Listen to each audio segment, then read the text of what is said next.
Also, ich bin hier eigentlich der Mann, aber ich kann zurzeit nicht richtig sprechen. Und das ist natürlich ganz, ganz doof für euch. Für mich selber ist das nicht so wichtig, denn meine Frau ist da und die spricht das alles auch schon besser. Früher, als ich noch richtig spreche, da war es das auch schon, dass meine Frau immer gesprochen hat. Also, wir machen das so.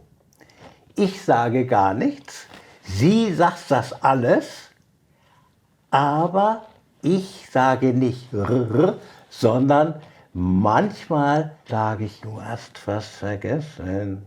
Also, das kann ich, mehr kann ich nicht. Aber du kannst ja sprechen. Also mach mal, sag mal. Also das ist Franz Michalski, ich bin seine Frau Petra Michalski und seitdem er den Schlaganfall hatte, bin ich quasi sein Sprachrohr und erzähle seine Familiengeschichte. Und seine Eltern, Lilly und Herbert Michalski, kommen aus Breslauer Familien. Lilly ist Jüdin und Herbert ist Katholik. Und als die beiden heiraten wollten, das war so in den 30er Jahren, da haben die beide Eltern geraten, dass Lilly konvertieren wird, das sei einfacher für die Zukunft. Die beiden haben sich in Görlitz selbstständig gemacht als Kaufmann und Kauffrau. Die Hauptfirma, die sie vertreten haben, war Schwarzkopf hier in Berlin. Ende der 30er Jahre gingen die Geschäfte immer schlechter, weil die Nazis bei den Friseuren und in den Drogerien und Apotheken den Herbert schlecht gemacht haben. Sie haben gesagt, Sie können doch nicht bei dem Michalski kaufen, seine Frau ist doch Jüdin.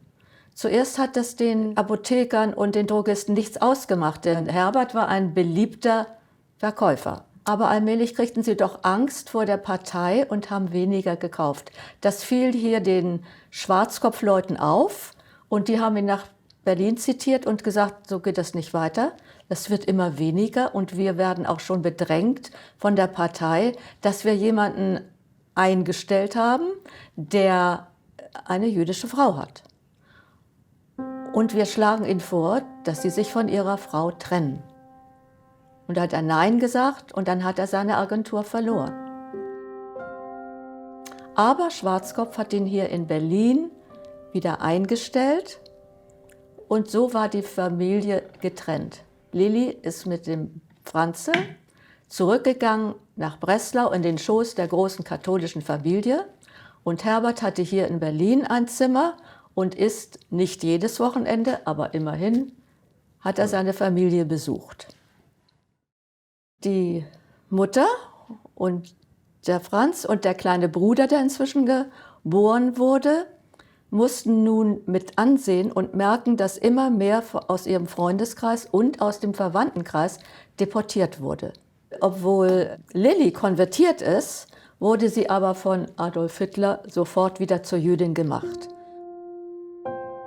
Und als sie 1943 einen neuen Ausweis haben musste, der alte galt nicht mehr, mit dem J obendrauf, hat sie sich erst noch mal ein bisschen geweigert und hat versucht, durch einen Postausweis einen Ausgleich zu finden. Aber leider hat der Beamte das erkannt, dass sie Jüdin ist und hat durchgestrichen und ganz dick Jüdin draufgeschrieben. Die Menschen hatten immer Angst und das war das Grausige. Das hat sich ja dann auch auf die Kinder übertragen. Nicht so sehr auf den Peter, der hat nicht so richtig verstanden, was da eigentlich ist. Der hat zwar die bedrückende Atmosphäre gemerkt, aber so richtig Angst hatte er nicht. Aber eben der Franz, der war schon leider alt genug, um das zu spüren. Und es wurde eigentlich immer gefährlicher, aber sie hatten Glück. Sie hatten einen Freund. Der hatte ein lahmes Bein und konnte nicht zum Militär eingezogen werden, kam aber zur Polizei und hatte glücklicherweise die Judenkartei unter sich. Der hat jedenfalls immer schon die Michalskis nach hinten gesteckt. Eines Tages, das war jetzt 1943, da hat Alfons Thienelt gesagt, es wird jetzt sehr gefährlich. Das Beste ist, dass Lilly sofort mit den Kindern verschwindet aus Breslau. Und Lilli ist mit den beiden Kindern nach Berlin gegangen und hat, um ihren Mann nicht zu belasten, hat sie sich ein Hotel gesucht. Und da sie Angst haben musste, dass die Gestapo Razzien veranstaltet, ist sie alle paar Tage umgezogen. Und zwar an den Alexanderplatz, der damals ganz dicht und eng bebaut war. Und da gab es viele Hotels und viele Pensionen und sie hat alle paar Tage ein anderes Hotel gesucht. Sie konnte nicht den ganzen Tag im Hotel bleiben, das war zu gefährlich. Also was macht man mit 2 kleinen Kindern in einer großen Stadt?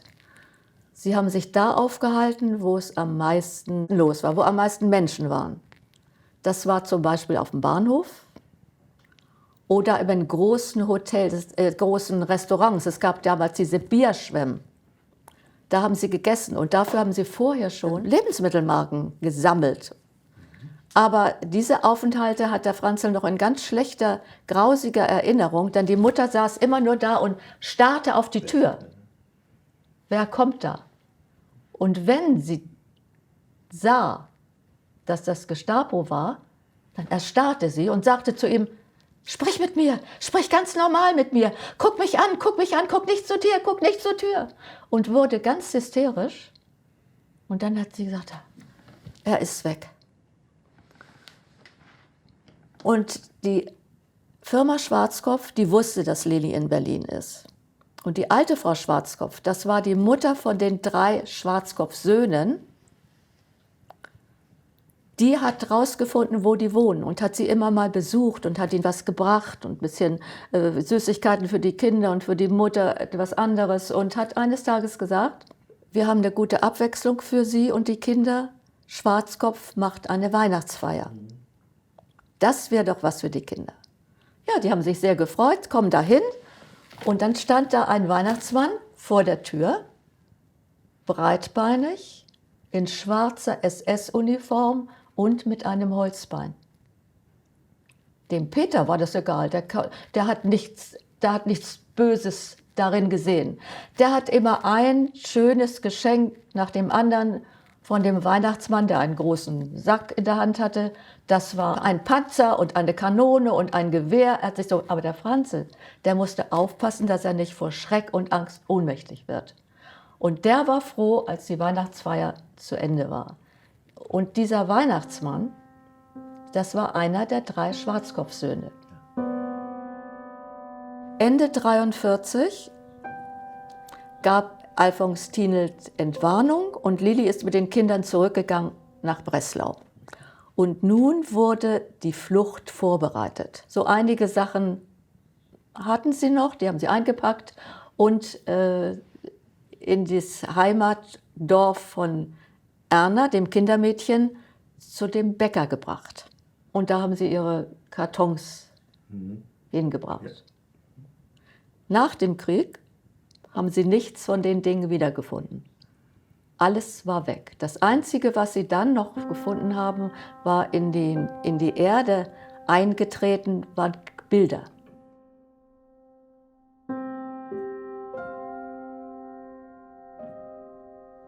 Also die Familie, Lilli, Herbert und die Kinder haben die nationalsozialistische Zeit überlebt, aber mit vielen Verlusten. Lillis Vater hat sich das Leben genommen, weil er deportiert werden sollte und das nicht mitgemacht hat. Die Stiefmutter von Lilli ist deportiert worden nach Theresienstadt und ist in Auschwitz umgekommen. Und mit diesen Verlusten mussten sie nun weiterleben.